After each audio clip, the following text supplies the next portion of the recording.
Right now, we are going to be, as I've already said, richly entertained by Professor Elizabeth Tingle, who is going to talk to us about sort of late medieval and early modern indulgences, the system thereof. Now, Liz has a long and storied career in, I suppose, 14th, 15th, 16th century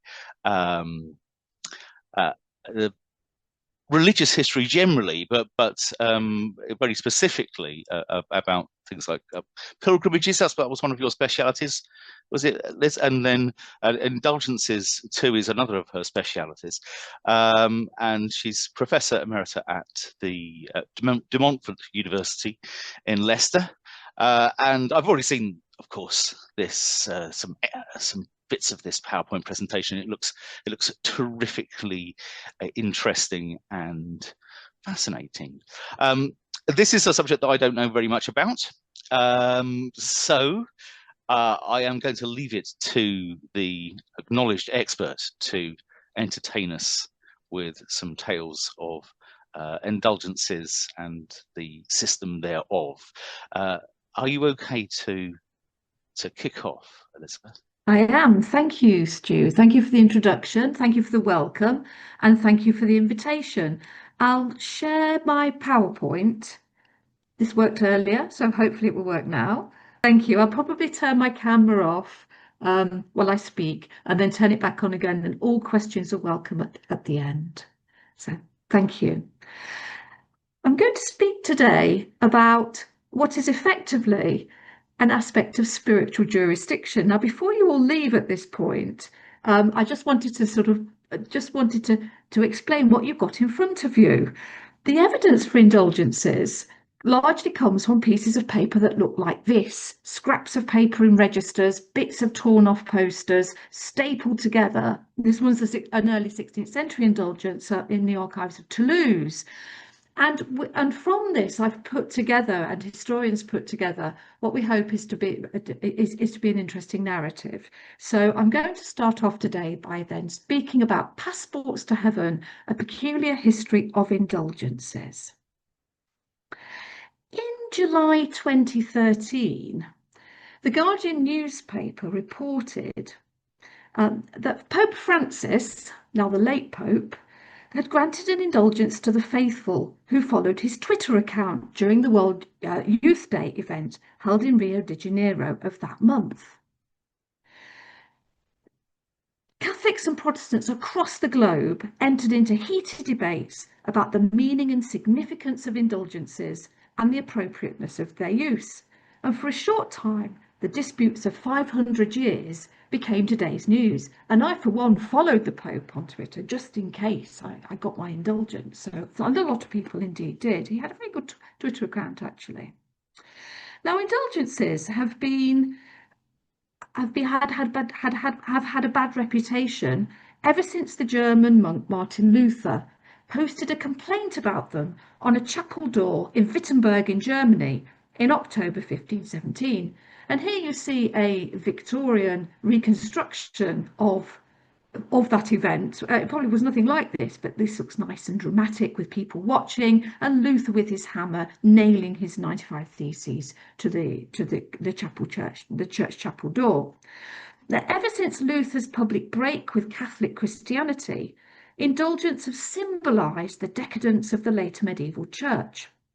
And effectively, indulgences have been seen through the eyes of religious reformers who considered them to be abuses, effectively false passports to heaven that were sold for cash. But indulgences were not always seen this way. They had many good uses. For many centuries, they were wildly popular with ordinary Catholics, and their history lasted for about 900 years. So in this presentation, we'll examine the origins, the uses, and the evolution of indulgences, and show that they were perhaps not all they were cracked up to be. So I want to start off by asking the question, what is an indulgence? And there's a theology bite coming up, but stay with me, it's quite short, but this is important to be able to understand the rest of what indulgences were about.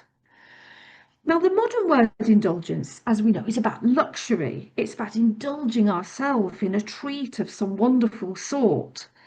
But the medieval word indulgence was a term from church or canon law, from the Latin word indulgentia, and it was technically a relaxation of enjoined penance.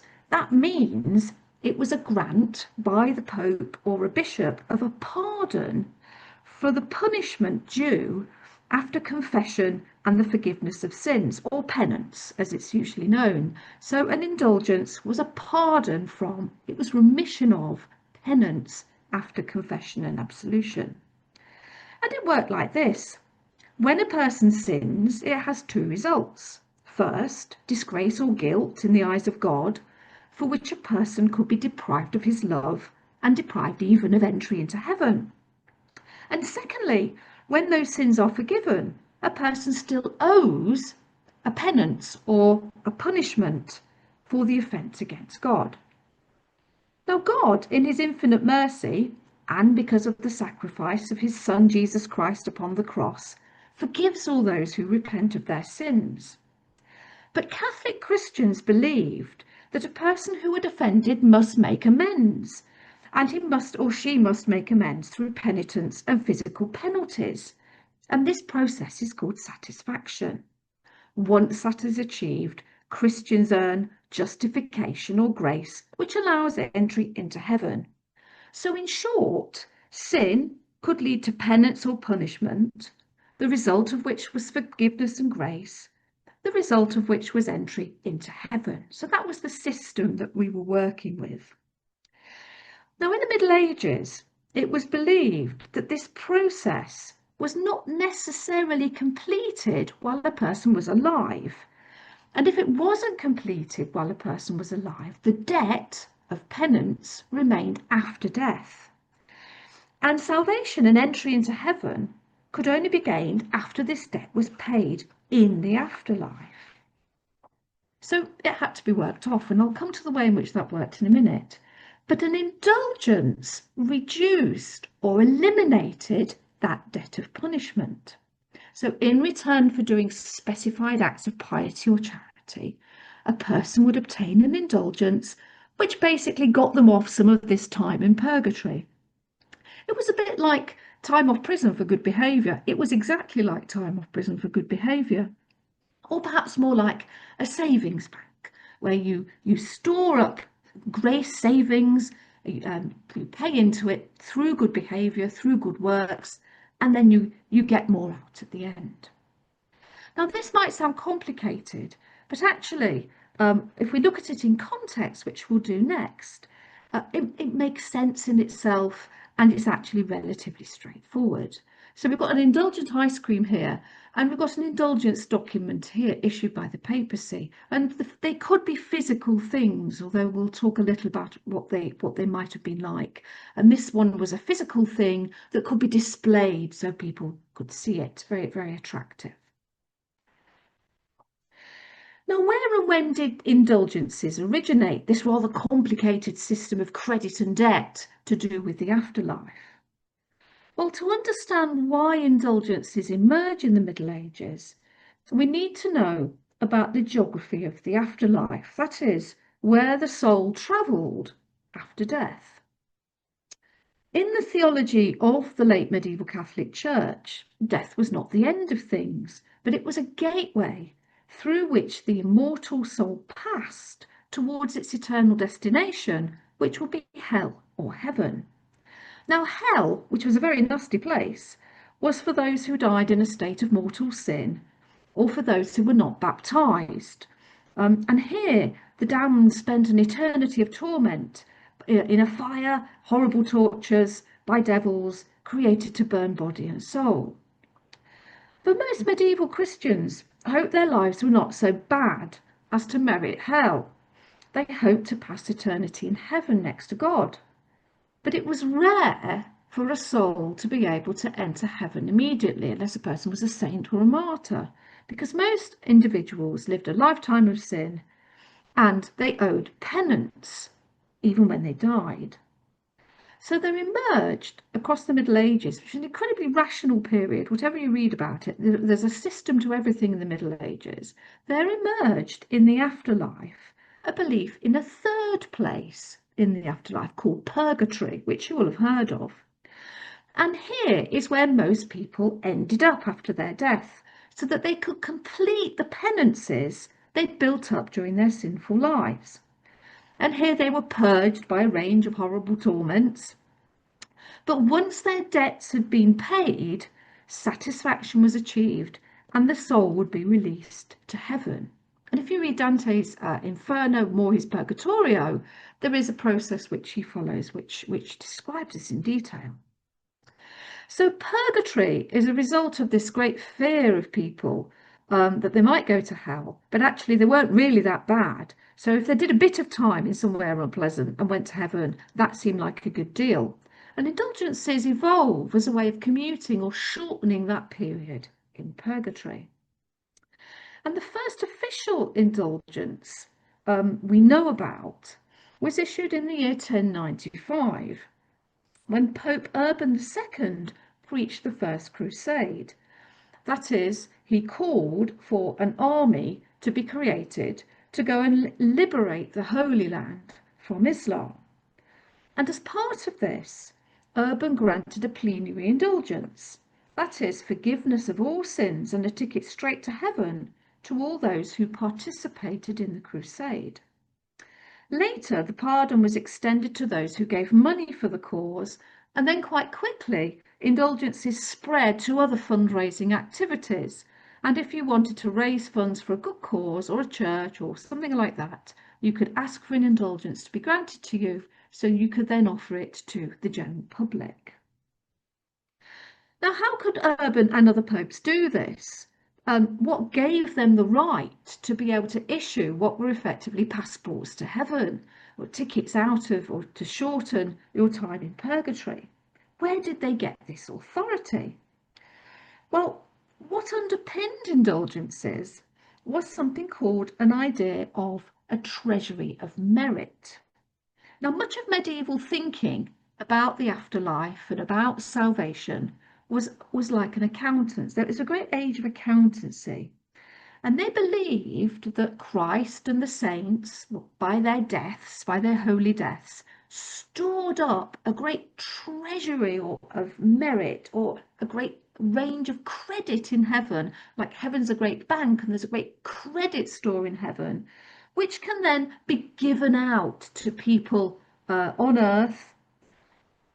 The Pope, as banker, could draw on this great treasury, and it was administered by the Church for the benefit of sinners through indulgences or spiritual credit notes. And so long as a person confessed before they died, he or she could then use indulgences acquired during their life to offset this time in purgatory. And if you had a full indulgence, you could circumvent it altogether and go straight to heaven. So they were very good things to have. They got you out of purgatory, essentially spiritual credit notes. And the popes derived their authority to act as banker from the power which Jesus Christ granted to St. Peter, because the popes were the successors of St. Peter. And the Pope was the most important grantor of indulgences. He alone could grant full remission, full indulgences. But most papal pardons were granted for third parties. They were granted for people who and institutions who came to ask the Pope for indulgences, for fundraising and other good activities. The Pope could also delegate his authority to local bishops, and indeed, before the Reformation in the Middle Ages, most pardons were issued in dioceses at the local level by bishops and not the Pope. Bishops could grant 40 days of indulgence, i.e. 40 days out of purgatory, for a whole range of activities, and they very, very frequently did so. And the historian Robert Swanson argues that by 1520, just before the Reformation in England, indulgences were one of the most frequent and widespread of all spiritual activities. But to benefit from an indulgence, you couldn't just give a donation. You had to work for a pardon. You had to have undertaken confession and penance. because pardons required the recipient to be consciously engaged in their own salvation. And for a long time, indulgences could only be acquired by the living to take effect after their own death. But in 1476, pardons were officially extended to the souls in purgatory, which meant that the living could purchase or perform acts which could benefit the deceased. So you could purchase or perform one for a deceased relative or friend and shorten their time in purgatory as good work. So let's turn to see where and how medieval people obtained indulgences and their get out of purgatory free cards. Well, indulgences were enormously popular and they were obtained from a wide range of places and activities. And I'll just examine a few of these with some specific examples. And here, of course, you've got Chaucer's Canterbury Tales, which is about a pilgrimage to an indulgenced shrine where people went to collect indulgences.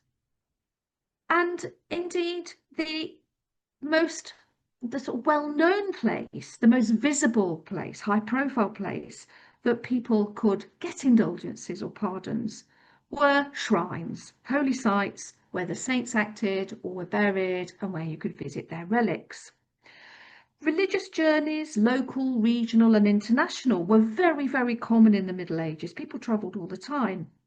Many pilgrims went to find cures for their illnesses through being close to the saints.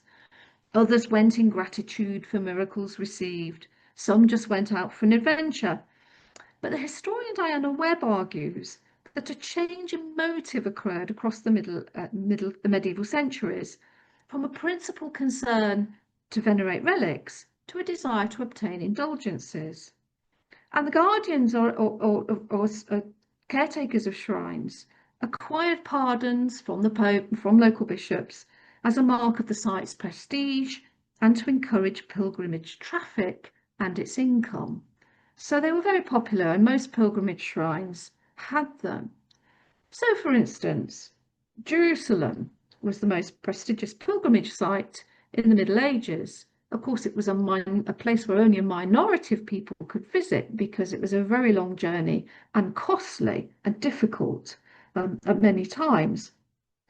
But visiting the sites in Jerusalem, walking the route of Christ's Passion, going to the Holy Sepulchre Church, visiting Golgotha, all the places associated with the life of Jesus, and then the apostles afterwards, all of these brought indulgences.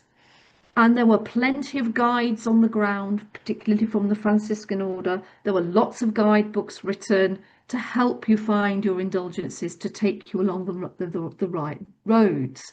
So if you went to Jerusalem visiting was a good work anyway, but you could acquire indulgences, if you like, as extra insurance for your fast track through purgatory into heaven.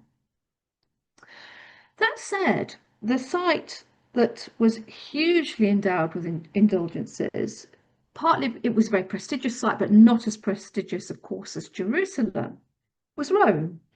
And Rome, as the centre of the Catholic world and a great pilgrimage site, was hugely endowed. And there were two broad types. If you visit Rome today, if you want to try and think of what it looks like in the Middle Ages, just don't look at that very much because that is 19th century. But much of the rest, some of these domes are a little bit later. Much of the rest, well, the skyline is not so dissimilar. There were two broad types of indulgence here. One that you could get by walking around a certain number of the city's churches. There was a route of 5 churches and a route of 7 churches. If you entered each of these churches and said a certain type of prayer, you could get an indulgence.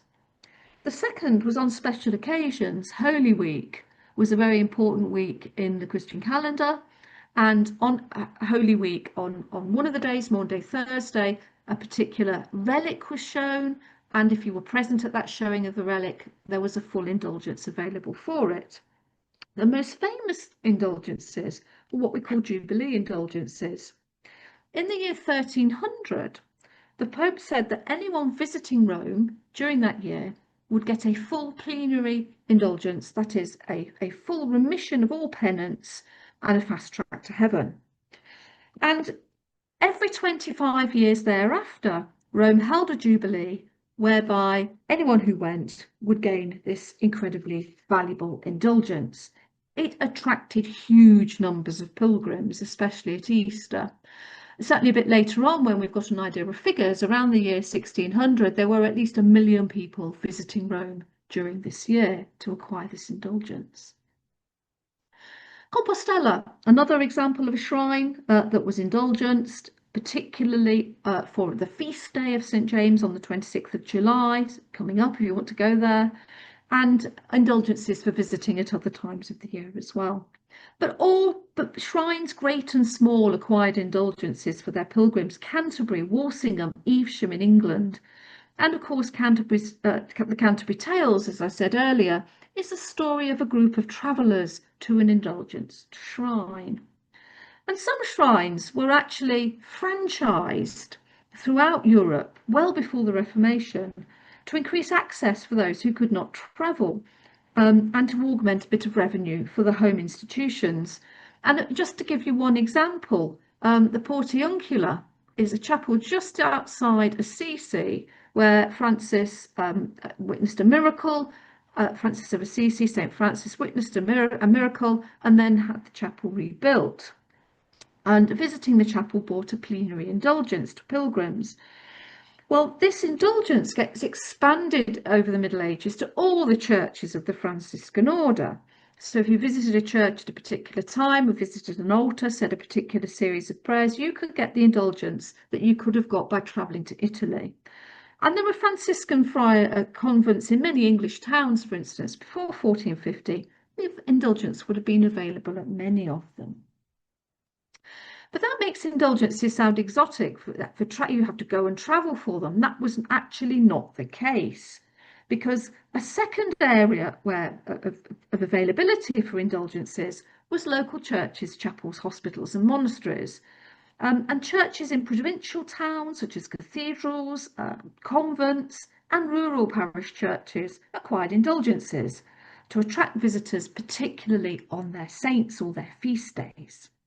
And the day of the annual patronal festival, the day of the annual saints' day of the church's dedication, churches would try and get an indulgence, usually from a bishop, 40 days or 100 days from a bishop, to bring in the crowds. And they would advertise by word of mouth, by posters, for people to come along, say their prayers, attend a mass, give a few coins in the box, and have a nice time, which people did. It's a bit like a church fair today, except you get an indulgence, a passport out of purgatory for it. And we can see, so we get very, very few records of these. There's one for the St. John Lateran, which is a cathedral, the Cathedral of Rome, actually. The one at the bottom, Indulgentia Plenaria Perpetua, a perpetual plenary indulgence, anyone who visits on a daily basis. So that's a sort of that's a top indulgence because it's plenary. But a church like Godeby Marwood in Leicestershire might have a 40-day indulgence on one of its altars given by a bishop, so that on its feast day it would attract visitors and a few donations. And you could also get pardons in the countryside because people rode out of towns to bring them to you, pardoners as they were called. And many institutions were given indulgences by bishops or the papacy to collect money for their good causes, for instance, leper houses, hospitals, monasteries. And to extend their range, they would hire, basically they're called pardoners, but people who would go out and raise funds for them in return for an indulgence. And basically a pardoner would apply to a bishop for a license, and he would roam around the diocese visiting different churches. He would show off his credentials, he might display some relics, he might preach his case, and he'd collect some donations, and in return the people who gave donations would get an indulgence, the indulgence granted to the institution. And such collectors were a frequent sight in the medieval landscape.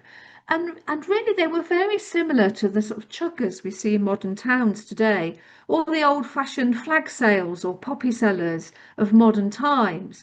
They were basically asking for a few pennies for charity. In return, instead of a poppy or a flag, they would give you a spiritual indulgence.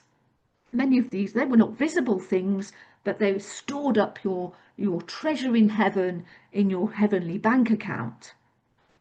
Now, of course, the most notorious of these were Johann Tetzel, who was the pardoner that Luther was complaining about, because he actually made very little discrimination between pardons, penance, and selling indulgences. And that although the rhyme associated with him, as soon as a coin in the coffer rings, a soul from purgatory springs, seems to have been apocryphal, but we'll come to that. Another way which you could gain indulgences was not by giving any cash over at all, but it was through prayer. And this was the most common source of indulgences, a prayer which might involve an object or an image. And the indulgence was accessed when an individual said a prayer over the object or image, or undertook a pious act in its presence. These are just two examples. The one on the right-hand side is an image which is given the name of a man of sorrows. It's a popular image in the Middle Ages. This is a very popular print. We find images like this all over late medieval Europe because it carried indulgences. If you said a prayer in the presence of this picture, you would gain an indulgence. And once printing is established in Europe in the mid-15th century, indulgences are one of the first items to be printed. Pictures like this, certificates from certain places saying that you've got an indulgence. The bureaucracy of indulgences and the visual culture of indulgences really made profits for printers all over Europe before the Reformation. Indulgences and printing went hand in hand. Indulgence certificates are one of the earliest printed forms. Never mind the showpiece Gutenberg Bibles. What people wanted were cheap print pictures like these and certificates, etc. The other very common item of indulgences that brought indulgences to people were rosaries, were saying prayers using beads. And the beads were used to say cycles of prayers. There were different forms of cycles of prayers using different forms of rosaries. They get standardized a couple of hundred years later, and many of these bring an indulgence. So, for example, Pope Leo X, is Pope at the beginning of the 1500s. He gave 10 years and 10 quarantines, that's 40 days, for those who recited the whole rosary in 1 week. So you could build up quite a good bank of spiritual credit by saying a rosary every week. If you say one every day, just think of the spiritual credit that you're getting in the bank. And these pardons can be obtained on your own, with your family, with your friends, in a group, etc. They're very, very popular. Another one is by what we might call holy garments, like these scapulars, or special rings or special necklaces. Again, saying prayers in the presence of these objects brought you indulgences. And we know how important they are. Michel de Montaigne, the writer of the Essays, who many people think of as very modern, having a very modern outlook, actually his travel diary to Italy, and particularly to Rome in 1580 to 1582, is full of activities which he undertook in order to acquire indulgences. So he visits Rome at Easter so he can attend the indulgences, he can get the indulgences of Holy Week. He then goes to Loreto, a shrine next to Rome, where he puts up a votive object, and he attends Easter Mass there, which is again indulgenced. And he writes this, he notes in his travel journal on the 12th of October 1581, this same day I gave a well-filled wooden case to a carrier to send to Milan. There were many things of value in it, above all a very handsome Agnus Dei necklace, which had not its like in Rome, having been made especially for the Empress's ambassador, who had it blessed by the Pope, and also a type of chaplet or rosary. So he's got indulgenced objects there. That's really what this means. The final example is being a member of a religious guild. So joining a religious guild, sometimes called confraternities, which was a sort of club for doing charitable work or honouring a saint, was another important way of acquiring pardons. Indulgences were acquired by guilds to attract members and to draw recruits. And basically, they acquired indulgences so that on their main day of activity, for instance, if they had a feast day, if they were a guild dedicated to St. Anne and they had a feast day of St. Anne, their members who were present at that feast day, at the Mass of that feast day, would get an indulgence. You also get an indulgence when you join and when you die. Then they're not big scale indulgences, but they can be increased by repetition. So, for example, the Confraternity of St. Stephen was founded at the beginning, about 1500, to raise funds for the Cathedral of Limoges in France. And when you joined the confraternity, you would earn a 40-day indulgence. These are very similar to modern Friends of the Cathedral group, formed to raise money and to socialise. They're very similar groups. There were two guilds in England, one at Boston in Lincolnshire and one at Ludlow, where people could join all over England and did so. And they just signed up basically to get the indulgences. And they used to get a certificate when they signed up to show that they'd got these indulgences. And there were quite a lot of confraternities who said the rosary together. So they get lots of indulgences doing that way. And finally, the physical document of the indulgence could be very important. This is an example of one, a physical document of an indulgence. It's very dirty. It was in a chest for many years. This is from the archive of Toulouse, which is quite rich in indulgence evidence. Now, the physical document itself could possess metaphysical qualities. So, for example, and this is a little bit later example, a convent in eastern France called Notre Dame de Favigny had an indulgence for one of its altars during the feast of Whitsun, Pentecost that is. And in 1608, as ever, the sacristan prepared the abbey church for the indulgence day. He set up a table in the form of an altar. He put a crucifix on it with some relics of St. Agatha, and he put a copy of the indulgence granted by Pope Clement VIII on the front of the altar. And pilgrims went past, said their prayers, put a coin or two in the box, or not if they were poor, because prayers were all that were asked for, and off they went, having obtained their indulgence. Now, at the end of the day, the lamps on the table set fire to the altar cloth. But miraculously, the pyx, which had some of the Holy Sacrament in it, and the relics were undamaged. And the document of the indulgence was only slightly singed, but its wording was still legible, which to people at the time they said proof of its divine qualities. So the very document becomes imbued with special meaning and value. And indeed, in the Middle Ages and the early modern period, individuals who'd been to places like Compostela or Rome and got had certificates from guilds showing that they'd gained indulgences, they might be buried with those certificates so they could hand them over when they got to heaven when their souls were being judged. So that's the sort of place, they're the sorts of places, the sorts of indulgences that people were acquiring. And I hope that this just shows you how ubiquitous they were. So if a church needed to raise some funds for its roof, then they might go to the bishop and say, please, can we have a pardon for a few years or for a year so that people visiting us can acquire this indulgence and give us some money to put in there, so they could get good works to put in their own spiritual bank. However, the history of indulgences from 1517 underwent rather a change. In 1516 to 17, the Dominican friar Johann Tetzel was commissioned by the Archbishop of Mainz to conduct a tour of German territories to collect for a plenary indulgence, so a full remission of sins, which were to be the proceeds of which were to be used by the Archbishop to pay off his debts. So from even early on, there were some abuses of the system. One German monk was so outraged at the mis-selling of the means to get to heaven that he issued a criticism entitled, the snappy title, Disputation on the Power and Efficacy of Indulgences, or 95 Theses.